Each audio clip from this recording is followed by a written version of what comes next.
Good morning, folks. This is your short take.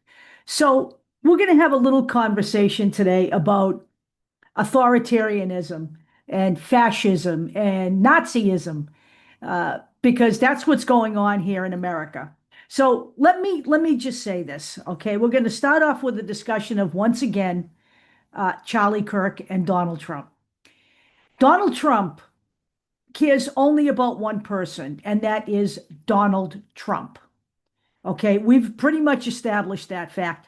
Donald Trump doesn't really care about Charlie Kirk except as political capital. And he's using Charlie Kirk's death right now to advance his political, let's say, plans. Okay. I have said from day one that the American people are going to have to stop this march to fascism because the networks are cowards. The GOP could stop this all right this minute. They are in power in America. They could stop this in a heartbeat by standing up to the orange scourge, but they have no intention of doing that, okay? Because they're cowards. Donald Trump is using Charlie Kirk in many ways. One of the ways he's using it is to shut down dissenting voices. So people who say we should ignore what he's doing with like Stephen Colbert and Jimmy Kimmel, that's not something any of us should ignore because he's got a list. And the list also includes Rachel Maddow. In fact, he wants to revoke MSNBC's license to broadcast. Seth Meyers and Jimmy Fallon. And it goes without saying, The View, okay? Because there's nothing more offensive to Donald Trump and to the white male supremacists than strong women with strong opinions. And that's all I'm going to say about The View. I like The View, okay? I have liked The View since Barbara Walters. So that's the authoritarian agenda, is to shut down dissent, because dissent defines democracy. That needs to be our calling card, okay? This is very serious, okay? The whole reason that comedians play a pivotal role in free speech is that they make their commentary from a lighthearted perspective, but it draws people into the conversation. Okay? And they are an easy target for guys like Donald Trump to go after. But Donald Trump has proven he doesn't give a shit about Charlie Kirk. The day after Charlie Kirk was assassinated, they asked Trump how he was feeling. He said he was feeling great. And then he deflected the entire conversation by pointing at some kind of construction shit off to the side, saying, look at that, that's for the ballroom. Another thing that we're going to talk about somewhere down the road, because we're being fleeced on that count as well. So let me talk to you about elevating Charlie Kirk with flags at half-mast from a political party that didn't even want to fly the flag for Jimmy Carter. That's how revolting, low-life, and base the Republican Party is. This isn't a party anymore. It's a fascist enterprise. It's a fascist movement. There is not one Republican who deserves to be returned to office. There are no good Republicans. They're gone, okay? They are gone, okay? So this is who Charlie Kirk is. He's a provocateur. You want to know what the definition of a provocateur is? Someone who instigates or provokes trouble, argument, or strong reactions, often by deliberately challenging established norms or authority, okay? That's what a provocateur is, okay? Okay. This is an influencer. This is what an influencer is defined as. A person who has become well-known through regular social media posts and is able to promote a product or a service by recommending it or using it online. It means the ability to impact opinions, behaviors, and purchasing decisions of others, often through a significant and engaged following on social media platforms like TikTok, Instagram, or YouTube. So we have taken to, in America, elevating influencers to positions of receiving the Medal of Honor or the Medal of Freedom, flags at half-mast, hero status. Really, we're going to now start feeding influencers in America. That shows you how low this country has gone under Donald Trump. Charlie Kirk wasn't a significant human being in terms of what he did to improve society. Okay? He's a man who openly stated that some gun deaths every year are worth it to keep the Second Amendment alive so we can protect our other God-given rights. Since when have guns ever been used in America to protect anybody's rights or anyone's home or anyone's health? They are used to kill people.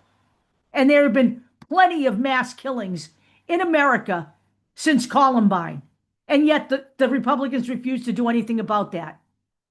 So no one should be mourning Charlie Kirk since, technically speaking, he has no problem with being dead for the Second Amendment. Right? That's what we can take away from that. A man who spent the entirety of the COVID pandemic on college campuses telling students to ignore mask mandates and vaccines and use critical thinking as he created super spreaders for the illness. A man who suggested that execution should be publicly televised for people to watch. And while Charlie Kirk never gave an age for children to be able to watch these, he did say at some age it would be an initiation for children. Charlie Kirk was a bullshit artist, in short. And he also suggested that perhaps students should forget about going to college and instead get their education from listening to another jughead named Joe Rogan instead. This is the man we are going to hold up as an American hero. And that shows you exactly where we've come to in America. Donald Trump wants to shut down any commentary from the left, any pushback for anything he wants to espouse. And yet Charlie Kirk never ever would have reached his influencer or provocateur or, dare I say, hero status on the right without having plenty of free speech available to him. But we only want free speech on the right because that's the way authoritarians operate. That's the way authoritarians operate. And as far as the heads of Disney and the heads of Paramount and everyone else, all they give a shit about is their own wealth. Because that's another place where we've come to in America. We're creating a society for the wealthy only. That's the goal of Donald Trump. Creating a society for the wealthy only. This is the hallmark of fascism, folks. It is the hallmark of fascism. Corporations in charge, wealthy people like Peter Thiel and Jeff Bezos and whoever the other idiots are that own social media, them in charge. The rest of us, we get the table scraps, or even worse than that, maybe we get put in gulags. That would be the next step. And anyone who thinks I'm talking out of turn here or using hyperbole needs to wake up. Because just take a look at where we are after 7 months under the orange shit stain. Just take a look at America right now. He says that we're respected around the world. I'm looking at everything going on around the world, and I don't see any respect there. I see a world moving on without the United States. I see other nations banding together and saying, you know what? The U.S. isn't here to help us anymore. The U.S. isn't part of us. They don't want to cooperate. They don't want to join in with us. So we'll just do stuff on our own. Everybody's leaving America behind is what's going on here.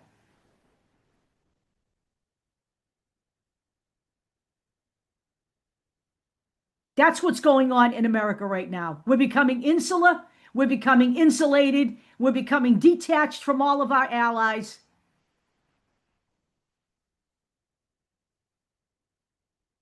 And Donald Trump, you know, he really doesn't give a shit about that. What he cares about are the spoils he can reap from all of this. because Donald Trump is a singularly self-absorbed prick.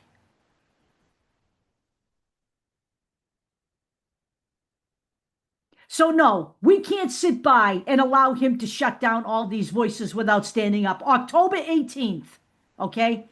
If he thought the No King's Day, the first one, was big, we need to make this magnanimously gigantic, okay? We cannot stop at this point. And please, folks, in closing, let's stop talking about Charlie Kirk now. I'm willing to do that. Okay? We need to stop talking about him because Donald Trump wants us to continue talking about him. It is time to talk about the real shit going on here in America. It's time to talk about the economy, which will be my next video. It's time to talk about where we are with free speech, the First Amendment. It's time to talk about the thugs. Donald Trump's secret SS police force out there rounding up innocent people, shooting at them, and everybody just closing their eyes to this. It's time to talk about gulags like Alligator Alcatraz, which is still open, by the way, and which there are now people missing from. Their lawyers can't find them. They're no longer on lists. No one knows where they are. And that isn't the only gulag in America. There are several in Texas. There are several in Louisiana. These are all the things we need to start talking about. These are all the things that we have to multitask about. And we cannot stop. We cannot stop. And we need to stop talking about the 2028 election. Put it out of your mind. That is not the solution. If we do not win the midterms in 2026, there will not be a 2028 election. Stop with the Newsom/Kennedy 2028 bullshit. Stop it. Stop it. I know there are plenty of you just hanging on, cowering, sitting here, wringing your hands, not doing anything, and just waiting for 2028. Have you not learned a goddamn thing yet? You clearly didn't think any of this was going to happen in 2024 when 90 million of you stayed home. You clearly didn't think any of this was going to happen when you decided to make this a referendum on Gaza and vote for Donald Trump. 53% of white women certainly didn't think this was going to happen when they voted for Donald Trump.